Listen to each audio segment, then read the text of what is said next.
오늘 이사야서 32장 9절에서 20절까지 말씀 같이 읽도록 하겠습니다. 한 목소리로 읽습니다. 시작. 너희 안일한 여인들아 일어나 내 목소리를 들을지어다. 너희 염려 없는 딸들아 내 말에 귀를 기울일지어다. 너희 염려 없는 자들아 1년 남짓 지나면 너희가 당황하리니 포도 수확이 없으며 열매 거두는 일이 이르지 않을 것임이라. 너희 안일한 여자들아 떨지어다. 너희 염려 없는 자들아 당황할지어다. 옷을 벗어 몸을 드러내고 배로 허리를 동일지어다. 그들은 좋은 밭으로 인하여 열매 많은 포도나무로 인하여 가슴을 치게 될 것이니라. 내 백성의 땅에 가시와 찔레가 나며 희락의 성읍 기뻐하는 모든 집의 날이니 대저 궁전이 폐한바되며 인구 많던 성읍이 적막하며 오벨과 망대가 영원히 구렬이 되며 들나귀가 즐기는 곳과 양떼 초장이 되려니와 마침내 위에서부터 영을 우리에게 부어주시리니 광야가 아름다운 밭이 되며 아름다운 밭을 숲으로 여기게 되리라. 그때 정의가 광야에 거하며 공의가 아름다운 밭에 거하리니 공의의 열매는 화평이요 공의의 결과는 영원한 평안과 안전이라. 내 백성이 화평한 집과 안전한 거처와 조용히 쉬는 곳에 있으려니와 그 숲은 우박에 상하고 성읍은 파괴되리라. 모든 물가에 씨를 뿌리고 소환하기를 그리로 모는 너희는 복이 있느니라. 아멘. 끊임없이 심판과 회복에 대한 말씀이 반복됩니다. 그렇습니다. 여러분, 심판이란 구원을 전제로 한 것이죠. 구원이 있다는 말은 또한 심판이 있다는 말씀이기도 합니다. 우리가 구원받은 백성으로 살아가면서 구원에 대한 오해가 깊어요. 뭐가 구원입니까? 이 구원에 대한 분명한 정의가 되어 있지 않기 때문에 구원파라는 이단은 세 가지 큰 파로 나뉘어져 가지고 얼마나 번성하는지 몰라요. 여러분, 구원은 주고받는 게 아닙니다. 우리가 자꾸 구원을 받는다라고 표현하기 때문에 우리가 구원을 물건 받듯이 받는 걸로 착각하게 되는 것이죠. 구원이란 우리 존재적 변화를 말하는 것입니다. 구원, 그건 하나님께서 우리를 다시 자녀로 받아주시는 관계 회복을 말하는 것이죠. 구원이란 하나님과의 관계가 바르게 다시 회복되었다는 것을 말하는 것 아닙니까? 그래서 구원을 주고받는 것처럼, 우리가 무엇을 주고받는 것처럼 생각하는 이런 계산적 방식에 사로잡혀 있기 때문에 이런 엉뚱한 이단들이 자꾸 생기는 것이죠. 여러분, 아버지가 아들과 관계가 회복되는 게 구원일진데 집 나간 아들이 돌아와서 아버지를 다시 포옹하고 아버지 품에 다시 안겨서 기쁨의 재회를 하는 것이 구원인데 자꾸 구원을 우리가 뭘 주고 받는 걸로 생각하기 때문에, 우리가 구원받았기 때문에 당신은 구원받은 합당한 대가를 치러야 한다는 이런 주고받는 생각, 기브 앤 테이크에 자꾸 묶여 들어가는 거예요. 그래서 내가 뭔가를 또 해야 된다고 생각을 하고, 내가 또 뭘 했기 때문에 거기에 대한 합당한 보상을 더 받아야 된다고 생각을 하고, 그래서 우리가 마치 경제관념에서 무슨 거래가 되듯 그렇게 자꾸 구원을 착각하기 때문에 이 구원이 자꾸 희미해졌다가 또 조금 어느 날 컨디션 좋으면 구원 받은 것 같다가 이렇게 오락가락하는 자꾸 신앙이 되는 거예요. 그래서 구원파가 말하는 것처럼 구원을 한번 받으면 빼앗기지 않습니다. 그건 맞아요. 그러나 구원받은 상태가 자꾸 오락가락하는 건 그건 구원받은 게 맞습니까? 구원받았기 때문에 나는 어떻게 살아도 상관이 없습니다. 아니요, 주님께서는 구원을 줬다 뺏었다 하는 분은 아니에요. 그렇게 변덕스럽지 않습니다. 그러나 만약에 우리가 구원받았는데 구원받은 백성답지 못하게 사는 건 그건 구원 진짜 받은 겁니까? 구원받았는데 늘 불안해, 염려에 찌들어 산다. 그게 구원받은 겁니까? 구원받았는데 옛날 삶으로 특히 되돌아간다. 개가 토한 것을 되먹듯이 그렇게 그 과거로부터 벗어났는데 일껏 꺼집어내 놨더니 다시 또 그리 돌아간다. 여러분, 그게 구원받은 겁니까? 그러니 하나님께서는 구원을 줬다 뺏었다 하는 분은 아니지만 우리는 구원을 그냥 마치 무슨 박차버리듯이 내다 갖다 버리듯이 아무 가치 없는 것 여기듯이 그렇게 여기면서 살아간다면 그건 구원받은 백성으로서 사는 게 아니죠. 그래서 예수님께서 오셔서 구원이란, 영생이란, 거듭남이란 너희들이 나를 아는 것이라고 말합니다. 알미란 관계를 뜻하는 것이죠. 난 당신 잘 압니다. 그러면 당신과 깊은 관계에 있다는 것이죠.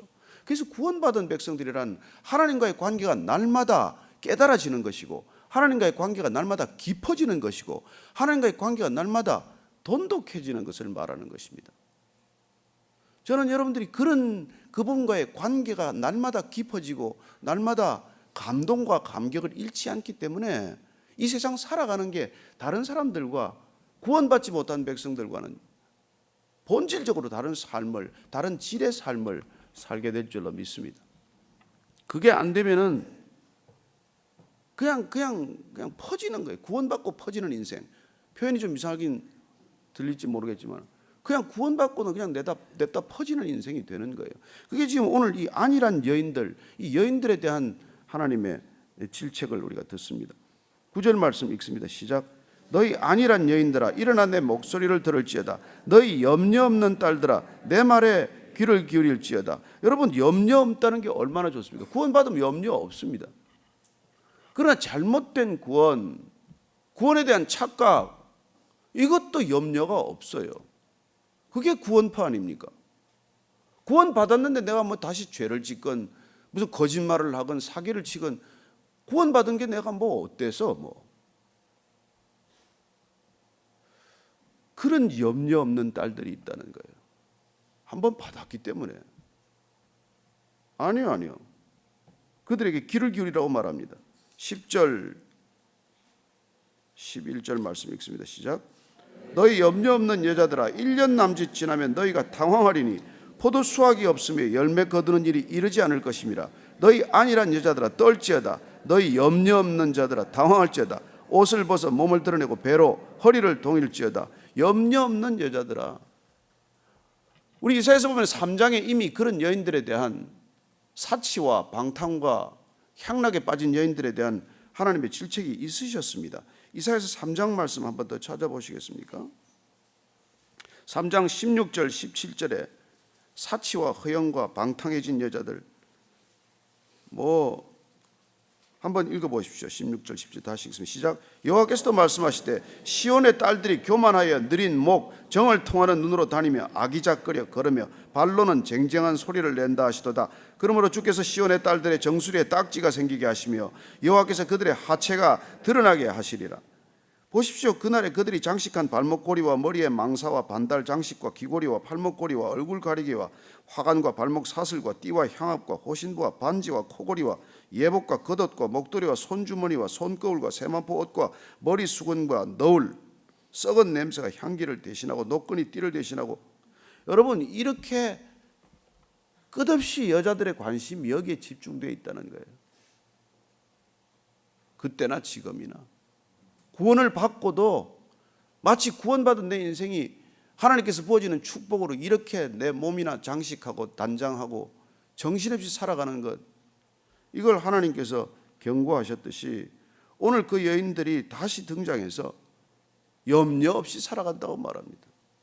그렇죠. 남편 뭐 잘 벌어다 주든지 아니면 본인의 수입이 많아서 돈 걱정, 무슨 아무 걱정 없이 살 수 있겠죠. 그러나 그런 것들이 얼마나 오래 가겠느냐고 말합니다. 안이란 여자들아, 염려 없는 여자들아 당황해라. 옷을 벗어 몸을 드러내고 배로 허리를 동일지어다. 이건 지금 회개하라는 말이에요. 회개하라는 말이에요. 사실 대한민국에 얼마나 많은 문제가, 얼마나 많은 부패와 타락이 이런 문제들과 결부되어 있는지 몰라요. 저는 지난번에도 말씀드렸지만 잠언에 나오는 30장에 나오는 여인들처럼 근면하기를 바랍니다. 여자들의 게으름 나태, 아니죠. 게으르지 않죠. 자기를 꾸미는데 얼마나 부지런합니까?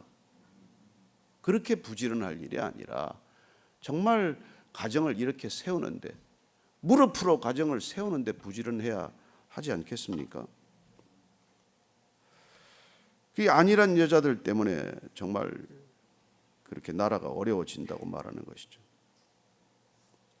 선진국이란 게 뭡니까? 여자들이 안일하게 살지 않는 곳이에요. 그냥 일만 하는 곳이 아닙니다. 여성들이 정말 대등한 입장에서 남자들과 나라를 민족을 같이 걱정하고 뭐 군대 가라는 얘기가 아니에요. 지금도 군대 가야 된다고 난리대요.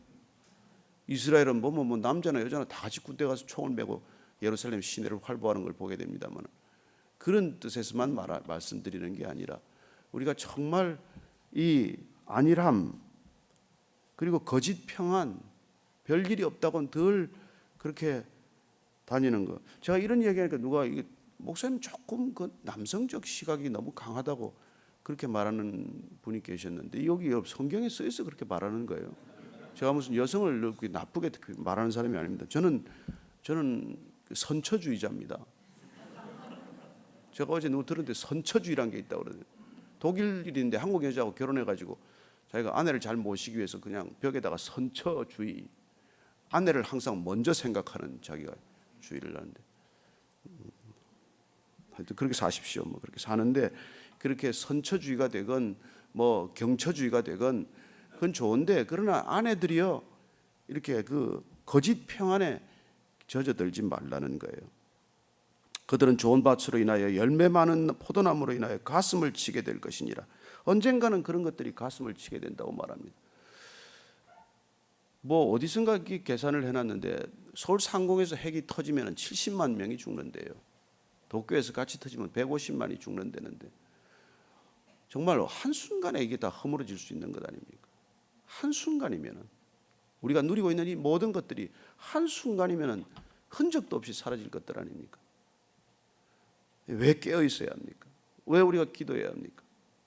기도가 하나님을 움직이기 때문에, 기도가 이 나라 민족의 운명을 가르기 때문에, 아무것도 아닌 것 같지만 여기 앉아서 드리는 이 기도가 하나님을 움직이고 하나님께서 지켜주시면 지켜지는 것이고 하나님께서 손을 거두시면 끝나는 거예요.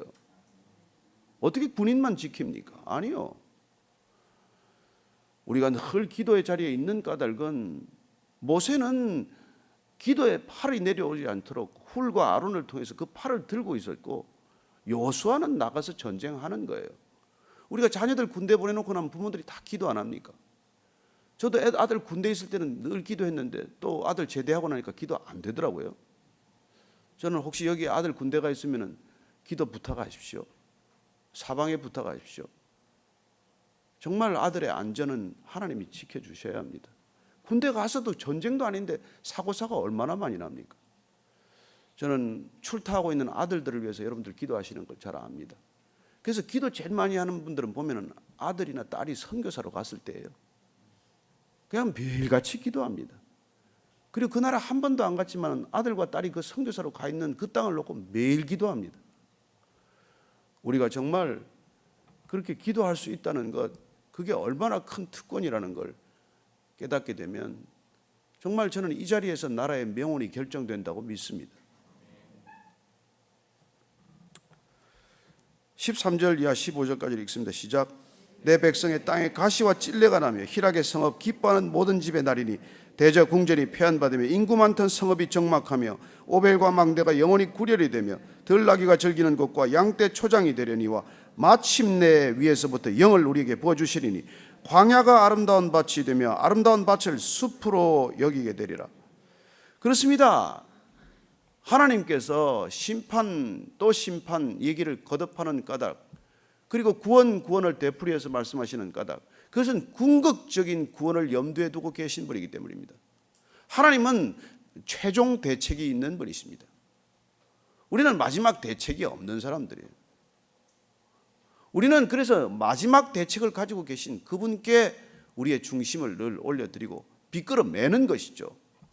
아침마다 이 흔들리는 세상을 살면서 흔들리지 않는 출발점을 확인하는 시간을 갖는 것은 그분이 우리의 궁극적인 최종 해결자이기 때문이죠.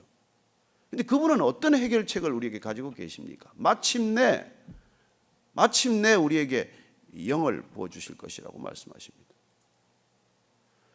주님께서 오셔서 보혜사 성령을 약속하십니다. 내가 가면 너희들에게 보혜사 성령을 보내주어서 나 있는 곳에 너희도 이끌어오게 될 것이라고 약속하셨습니다. 그렇습니다. 구원은 궁극적으로 거듭나는 거예요. 구원은 궁극적으로 성령 세례가 임하는 것입니다. 마침내 영이 우리한테 오는 거예요. 근데 이거는 우리가 주고받는 게 아니란 말이에요. 일방적으로 하나님께서 우리에게 부어주시는 것을 우리는 받을 뿐이에요. 여러분들이 성령을 사모하고 아침마다 성령을 의지하고 기도해야 되는 까닭은 그분이 오셔야, 마침내 그분이 오셨을 때 우리는 구원을 마음껏 경험하게 되고 마음껏 누리게 되는 것이죠. 아니면 늘 불안해요. 내가 조금만 뭘 더 하면 안심이 되고 덜 하면 불안하고 늘 그런 부족한 신앙 안에서 허덕이게 되는 것이죠. 그러나 마침내 위에서부터 영을 우리에게 부어주시면 광야가 아름다운 농장이 되는 거예요. 광야가, 이 땅이, 이 허망한 광야와 같은 이 세상이 푸른 초장이 될 줄로 믿으시기 바랍니다. 푸른 초장이 되는 거예요. 그리고 그 밭은 숲이 된다고 말합니다. 아름다운 숲으로 변한다고 말합니다. 풍성한 땅이 되고 풍족하고 비옥한 땅이 될 뿐만 아니라 그리고 놀라운 풍성한 숲을 이루게 되는 것이죠. 성령이 오시면 그런 일이 일어난다고 말합니다. 늙은이가 꿈을 꾸게 될 것이고 젊은이가 환상을 보게 될 것이고 마침내 우리의 신앙은 성령으로 인하여 진정한 구원을 노래하기 시작하는 것이죠. 성령 얘기는 이사야에서 보면은 11장에도 우리가 나왔어요. 제가 읽어드릴게요. 이새의 줄기에 산 싹이 나며 그 뿌리에서 한 가지가 나서 결실할 것이요 그 위에 여호와의 영 곧 지혜와 총명의 영이요 모략과 재능의 영이요 지식과 여호와를 경외하는 영이 강림하시리라. 이사야서 61장 한번 읽어보시겠습니다. 61장 예수님께서 이 61장으로 공생의 자기의 미션 스테이트먼트로 삼으시는 것이죠. 이사야서 61장 1절 읽습니다. 시작. 주 여호와의 영이 내게 내리셨으니 이는 여호와께서 내게 기름을 부어사 가난한 자에게 아름다운 소식을 전하게 하려 하심이라. 나를 보내사 마음이 상한 자를 고치며 포로된 자에게 자유를 갇힌 자에게 노임을 선포하며 여호와의 은혜와 우리 하나님의 보복의 날을 선포하여 모든 슬픈 자를 위로하되 무릇 시온에서 슬퍼하는 자에게 화관을 주어 그 죄를 대신하며 기쁨의 기름으로 그 슬픔을 대신하며 찬송의 옷으로 그 근심을 대신하시고 그들이 의의 나무 곧 여호와께서 심으신 그 영광을 나타낼 자라 일컬음을 받게 하려 하심이라. 아멘 하십니까? 주의 영이 내게 임하면 이런 일이 일어난다는 거예요. 언제 여러분들이 진정한 자유를 경험하겠습니까? 영이 오시면 우리는 이 땅에 존재 전체가 묶여 살다가 진정한 자유를 경험하기 시작합니다. 정말 뭘 하든지 우리는 묶여 있지 않습니까? 모든 관계에 묶여 있고 모든 상황과 환경에 묶여 있다가 주의 영이 오시면은 마치 모든 밧줄이 끊어지듯이 그런 자유를 경험하기 시작하는 것이죠. 비로소 여러분들은 비상하는 하늘 창공을 날아오르는 그런 놀라운 자유와 기쁨을 누리기 시작하는 것입니다. 환경이 달라져서가 아니에요. 여전히 광야입니다. 그러나 그 광야가 한순간에 마치 기름진 옥토처럼 변해버리는 것이죠. 저는 교회가 그런 역할을 감당할 수 있다고 믿습니다. 우리 교회가 정말 진정한 교회가 오면은 한 지역 사회가 이렇게 변하기를 원합니다. 제가 지금 여기 집에서 올 때 제가 코스를 요새 다시 신사동 앞으로 일부러 계속 옵니다. 매일 클럽에서 쏟아져 나오는 젊은이들을 보면서 저 젊은이들이 성령 받게 해주세요. 술에 취한 게 아니라 성령에 취하게 해주십시오. 저 청년들 주님 먼저 받으십시오. 저 발 하나님이 원하시는 발이 되게 하십시오. 여러분 그래야 이 나라에 희망이 있지 않겠습니까? 여러분 차세대를 잃어버리고 청년들을 잃어버린 나라에 무슨 미래가 있습니까? 아이들이 태어나지 않는 나라에 무슨 미래가 있습니까? 인구가 줄어드는 나라에 무슨 미래가 있습니까? 어제서 영월서 올라오신 분 한 번 만났는데 영월 그 군 전체가 서울보다 2배나 넓대요. 근데 4만밖에 안 된답니다 인구가. 근데 해마다 300명이 죽고 150명밖에 안 태어난대요. 여러분 나라가 지금 초고령 사회로 접어들고 있습니다. 무슨 희망이 있고 무슨 미래가 있습니까? 저는 우리의 모든 기도 제목이 다음 세대에 향해야 한다고 믿습니다. 잊지 말고 기도하십시오. 아침마다 자녀들을 위해서만 기도할 뿐만 아니라 이 나라 이 다음 세대를 위해서 기도해야 합니다. 저 청년들이 새벽 이슬 같은 청년들 되게 해주십시오. 꿈을 갖게 해주십시오. 헬조선이라고 말하지 않게 해주십시오. 여러분 미국 역사에서 한국의 한강의 기적을 수록하고 있습니다. 왜 우리는 우리 역사를 그렇게 자기 비하합니까? 반세기 만에 이런 나라가 어디 있습니까?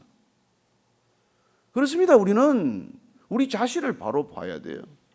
신앙을 가졌기 때문에, 믿음을 가졌기 때문에 온 땅에 교회가 부흥하더니 이 땅에 그런 부흥을 주셨는데 지금 보십시오. 교회가 쇠락하면서 어떤 일이 일어나고 있습니까? 저는 여러분들이 정말 우리가 주께서 부어주시는 놀라운 축복을 다음 세대에 전할 수 있는 그런 신앙이 되기를 바랍니다. 정말 저희들 교회에 감사하게도 젊은이들이 오는데 여러분 젊은이들 정말 오면은 귀하게 대접해 주십시오. 젊은 나이에 교회 오는 게 얼마나 어렵습니까? 지금 대학교에 크리스찬들이 비율이 3%가 안 됩니다. 크리스찬적인 태도와 언행만 해도 왕따 됩니다. 점점 더 심각해질 것입니다. 저는 여러분들이 정말 성령을 받는 여러분들 되시지만 젊은이들에게 성령이 임해야 합니다. 어린아이들도 성령이 임하면 달라집니다. 걸음걸이가 달라집니다. 말씨가 달라져요. 눈초리가 달라집니다. 태도가 달라져요. 한순간에 달라집니다.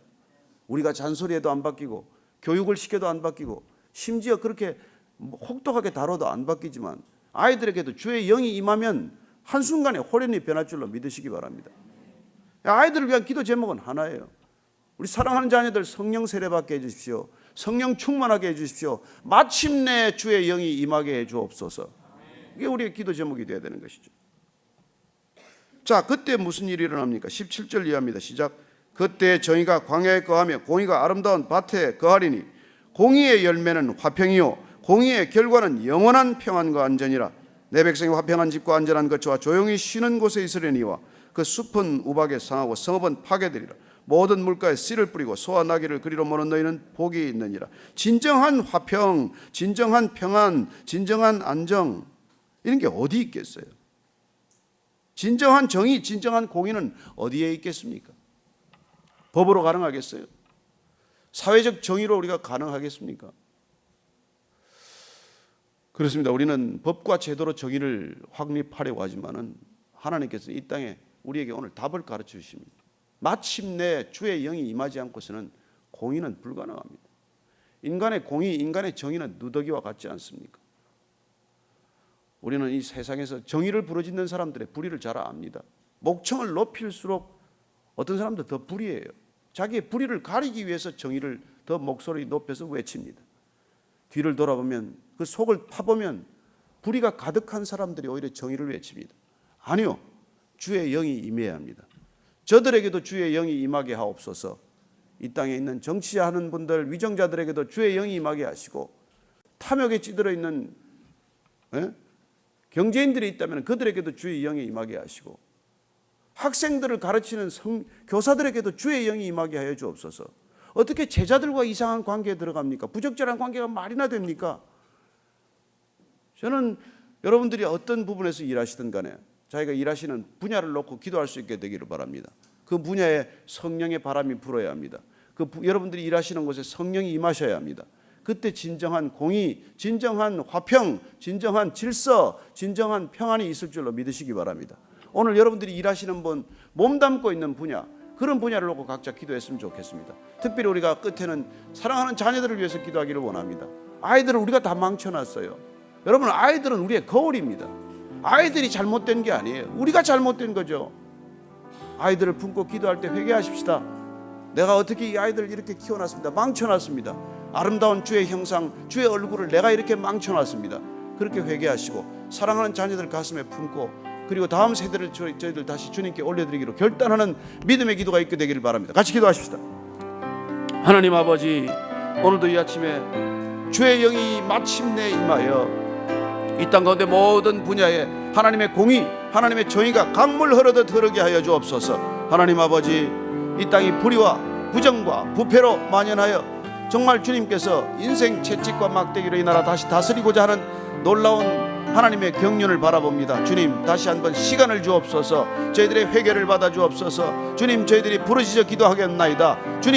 주님께서 단 한 사람이라도 의인을 구하면은 예루살렘을 멸하지 않겠다고 하셨사오니 이 서울 땅에 단 한 명이라도 주의 영에 합한 주의 마음을 시원케 하는 기도가 있다면 이 땅 지켜주실 줄로 믿습니다. 온 성도가 함께 엎드려 기도할 때, 남은 자 7,000명이 기도할 때 하나님이 이 땅 다시 지켜주실 줄로 믿습니다. 하나님, 나라의 민족의 길이 밝히게 하여 주옵소서. 이 나라의 민족의 명운이 갈라지게 하여 주옵소서. 다음 세대를 주님께 올려드리기를 원합니다. 다음 세대가 주 앞에 무릎 꿇고 기도하는 새벽 이슬 같은 청년 세대가 되게 하여 주옵소서.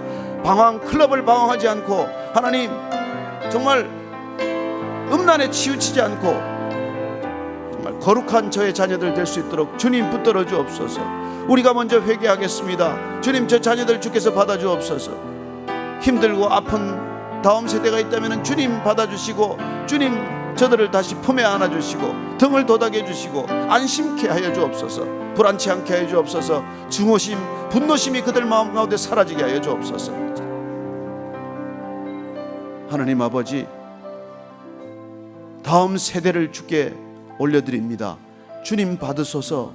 그리고 저들을 정결케 하여 주옵소서. 저들이 이 나라의 미래가 되게 하여 주옵소서. 이제는 십자가에서 그 미래를 우리에게 보여주신 우리 구주 예수 그리스도와 은혜와 그리고 그리스도의 은혜를 따라 우리가 하늘의 미랄되어 땅에 떨어져 죽으면 많은 열매를 맺고 그 열매를 수확하시는 하나님 아버지의 크신 사랑과 날마다 내가 살기를 소망하는 우리의 심령을 꺾어서 나는 죽고 내 안에 그리스도가 사시게 하는 성령님의 인도하심이 오늘 아침 말씀을 따라 그렇습니다. 주님, 우리는 마침내 주의 영이 임할 때 진정한 공의, 진정한 평화, 진정한 평안을 누릴 수 있습니다. 그렇게 고백하는 모든 성령의 사람들 위해 지금부터 영원까지 함께 하시기를 간절히 축원하옵나이다.